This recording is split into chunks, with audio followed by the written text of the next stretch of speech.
Роберт Кеннеди-младший признает о том, что огромное количество смертей украинских солдат – это дело рук американцев сейчас. Давайте посмотрим его видео. Ukraine is not good for the Ukrainian people. We have killed 300,000 Ukrainian troops, 14,000 civilians. Well, Europe hasn't stepped. Ну так вы сразу скажите, Ой, Наташа, извините. я просто читал о нем, кто такой Роберт Кеннеди. Это племянник того убиенного президента, которого в Далласе застрелили, достаточно известного в Америке человека, который, кстати, остановил Карибский кризис со своей стороны и не дал миру углубиться в ядерную войну. А это его племянник, который недавно заявил, что он будет баллотироваться на пост президента штата. Что касается цифр, озвученных Кеннеди, давайте по порядку. Ну, конечно, они ужасающие. Я не могу сказать, так это или не так.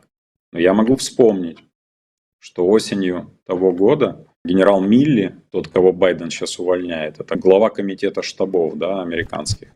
Ну, условно, начальник генштаба, если так перевести. Генерал Милли, а после него мадам дер Ляйен говорили о, по-моему, на 200 тысячах потерях, это еще конец года. И вот сейчас об этом говорит Кеннеди-младший. Я не могу проверить его слова, но, наверное, генерал Милли точно в теме всего того, что он глава вооруженных сил на сегодняшний момент Америки. Плюс не надо забывать, что клан Кеннеди – это клан с давней историей, достаточно мощный, достаточно осведомленный, владеющий информацией, владеющий возможностями для ее аналитики и выброса вовне. Поэтому, наверное, к сожалению, его названные цифры, как бы страшны они ни были, они близки к правде. Я так думаю. В целом он дал интервью, которое я бы рекомендовал всем найти в СМИ. Это несложно, оно не заблокировано, это не наши украинские СМИ.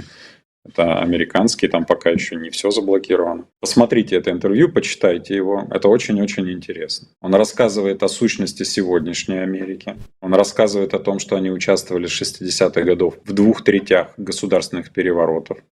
Он приводит четкие примеры, они совпадают с историей и с действительностью. Он называет Ирак, называет Иран, называет страны Северной Африки. Он говорит о том, что США виноваты, организовали и поддержали государственный переворот в Украине. Он говорит, что по их команде обстреливался Донбасс. Это все его слова. Туда вопросы, там ответы. Почитайте, это очень интересно. Он говорит о том, чем занимаются их спецслужбы. Он говорит о том, что, я думаю, что он здесь проводит параллель, почему погиб его дядя в Далласе, тогдашний президент Америки, что он вел борьбу против ЦРУ, которая, по мнению Кеннеди, превратилась уже не в разведывательную структуру, а в структуру по организации переворотов и преступлений. Это мнение Кеннеди. Статья очень интересна. Она, возможно, для кого-то будет противоречивой, это справедливое отношение, но она очень интересная. Она напичкана фактажом. Мне еще очень нравится, как он ее подытоживает. Он говорит, я понимаю, что мне сейчас будут закидывать, что я там неправду сказал или там. Он говорит, я за эти годы дал такое-то количество интервью, такую-то информацию и так далее. Ни одна информация не была никем опровергнута.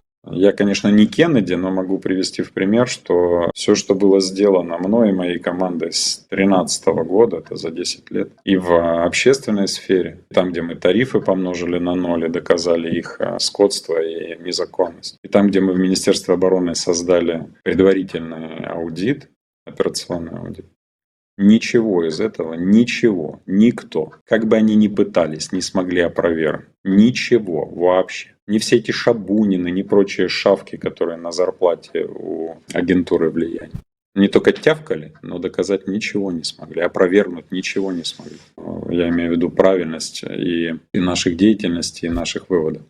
И вот Кеннеди говорит о том, что опыт и время показывают, что мы говорим и делаем правду. Поэтому это очень интересно, что вы привели эту цитату. Кстати говоря, вот классно у Кеннеди идет информация о том, что его семейство, он сам, его дядя не доверяли и даже где-то ненавидели вот этих представителей ВПК, которые прибрали власть в стране к своим рукам. Он же говорит о том, во что превратилось сегодня их государственное устройство. Это все то, о чем когда-то я догадывался и пытался объяснять людям, что представители современного олигархического капитализма, спекулятивного капитала захватили по большому счету власть там, выкупили с потрохами действовавших и действующих политиков и полностью управляют государством. То есть оно уже давно перестало быть какой-то там демократией, а тем более образцом демократии. Ну, а захват природных ресурсов, вечная работа штатов в любых странах, в любых ситуациях. Еще раз, перепроверяйте меня, ревизоры. Читайте, допустим, «Исповедь экономического убийцы». Он говорит о том, как еще с 60-х, 70-х годов, опробовав систему захвата национальных ресурсов на странах Латинской Америки, Штаты полезли дальше, на Ближний Восток, в Европу. Читайте, проверяйте. Что случилось с Ираком? Что случилось сейчас с Сирией? Даже китайцы говорят американцам: нефть верните, которую вы тырите в Сирии. Вы же рассказываете, что вы тут демократию пришли насаждать. Верните нефть. Что случилось с Афганистаном? Они же туда пришли бороться с Аль-Каидой. Кстати, тоже это все есть в интервью Кеннеди. Почитайте. Обалденное интервью, очень интересно. Кто ленивый, вывешу у себя в телеграм-канале краткие такие, знаете, основные цитаты этого господина. Просто дословно. Так вот, насчет Афганистана. Они же там боролись с наркомафией, да, с производством героина. А исследователи пишут, что после того, как эти бородели туда влезли, количество производимого героина там выросло в 2 раза. А послушайте, что говорят сейчас политики из Колумбии. Они говорят, что те просто взяли наркотрафик под свой контроль. Ну и так далее. Это за что не возьмись. Все в извращенном виде. Говорят одно, делается другое.